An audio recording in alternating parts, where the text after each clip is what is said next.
കണ്ണൂരേക്ക് പോകുമ്പോൾ കണ്ണൂർ മുഴപ്പിലങ്ങാട്ടെ ബി.ജെ.പി. പ്രവർത്തകൻ സൂരജ് കൊലക്കേസിൽ 8 പ്രതികൾക്ക് ജീവപര്യന്തം. CPM പ്രവർത്തകരാണ് പ്രതികൾ. TP ചന്ദ്രശേഖരൻ കൊലക്കേസ് പ്രതി TK രജീഷ് ഉൾപ്പെടെയുള്ളവർക്കാണ് പ്രിൻസിപ്പൽ സെഷൻസ് കോടതി ജഡ്ജി ശിക്ഷ വിധിച്ചത്. VR കാർത്തിക് ചേരുന്നു. കാർത്തിക്, ഇന്നലെ തന്നെ പ്രതികൾ കുറ്റക്കാരാണെന്ന് കോടതി കണ്ടെത്തിയിരുന്നു. ഇന്ന് ശിക്ഷാവിധി വരുമ്പോൾ ജീവപര്യന്തം. എന്താണ് കോടതി നടപടി? സജിത്ത്, 19 വർഷത്തെ നിയമ പോരാട്ടങ്ങൾക്കൊടുവിലാണ് ഇളമ്പിലായി സൂരജ് വധക്കേസിൽ ഇപ്പോൾ ശിക്ഷാവിധി വന്നിരിക്കുന്നത്. തലശ്ശേരി പ്രിൻസിപ്പൽ സെഷൻസ് കോടതിയാണ് ശിക്ഷ വിധിച്ചിരിക്കുന്നത്. 9 പ്രതികൾ കുറ്റക്കാരെന്ന വെള്ളിയാഴ്ച തന്നെ തലശ്ശേരി പ്രിൻസിപ്പൽ സെഷൻസ് കോടതി കണ്ടെത്തിയിരുന്നു. ഇതിൽ 8 പേർക്കും ഈ കേസിൽ ജീവപര്യന്തം ശിക്ഷ എന്നതാണ് ഏറ്റവും ശ്രദ്ധേയമായ വാർത്ത ഇപ്പോൾ പുറത്തു വരുന്നത്. കൃത്യത്തിൽ നേരിട്ട് പങ്കെടുത്ത 2 മുതൽ 6 വരെയുള്ള പ്രതികൾക്കും അതോടൊപ്പം തന്നെ ഗൂഢാലോചനയിൽ പങ്കാളികളായ 7 മുതൽ 9 വരെയുള്ള പ്രതികൾക്കുമാണ് ജീവപര്യന്തം എന്നതാണ് ഏറ്റവും ശ്രദ്ധേയം. കേസിൽ 9 പ്രതികളാണ് കുറ്റക്കാരെന്ന് നേരത്തെ കണ്ടെത്തിയിരുന്നത്. ഇതിൽ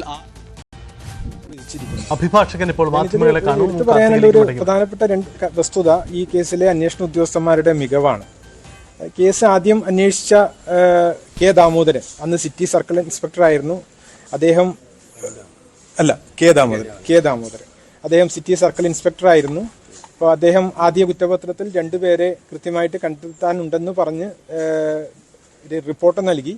അതിനുശേഷം 2012 നമ്മുടെ ഇപ്പോഴത്തെ കണ്ണൂർ ACP ശ്രീ രത്നകുമാർ അദ്ദേഹം ഈ മാസം റിട്ടയർ ആവുന്നതാണ്. അദ്ദേഹത്തിനെയും ഞാൻ ഈ 2-5 പ്രതികളെ അറസ്റ്റ് ചെയ്ത് അനുബന്ധ കുറ്റപത്രം സമർപ്പിച്ചത് ശ്രീ രത്നകുമാറാണ്. അദ്ദേഹത്തിനെയും ഞാൻ ഇത്തരണത്തിൽ അഭിനന്ദിക്കുകയാണ്.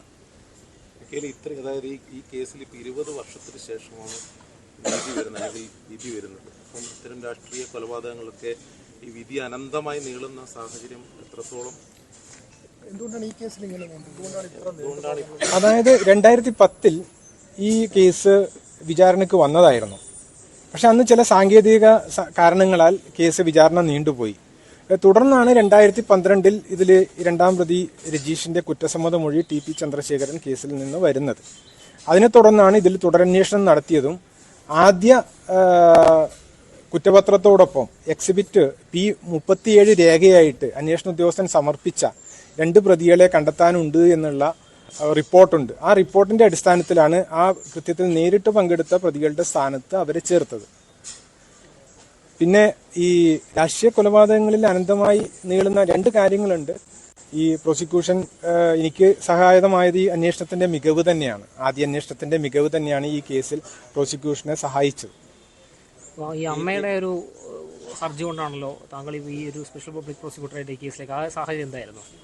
അതായത് 2024 ഈ കേസ് വിചാരണയ്ക്ക് വന്ന സമയത്ത് ഇപ്പോൾ അദ്ദേഹത്തിന്റെ മരണപ്പെട്ട സൂരജിന്റെ അമ്മ ബഹുമാനപ്പെട്ട സർക്കാരിൽ ഒരു ഹർജി നൽകി. സർക്കാർ അത് ആദ്യഘട്ടത്തിൽ പരിഗണിച്ചില്ല.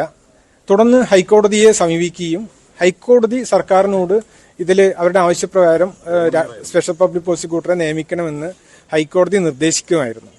അതിനെ തുടർന്നാണ് സംസ്ഥാന സർക്കാർ എന്നെ ഈ കേസിൽ സ്പെഷ്യൽ പബ്ലിക് പ്രോസിക്യൂട്ടറായി നിയോഗിച്ചിരിക്കുന്നത്. എനിക്കുള്ള എല്ലാ സഹായങ്ങളും ഡിപ്പാർട്ട്മെന്റിന്റെ ഭാഗത്തു നിന്നും ഈ കേസിന്റെ വിചാരണ ഘട്ടത്തിൽ ലഭിച്ചിരുന്നു. അതിന് ഞാൻ നമ്മുടെ സർക്കാരിനോടും ആഭ്യന്തര വകുപ്പിനോടും പ്രത്യേകം നന്ദി രേഖപ്പെടുത്തുന്നു.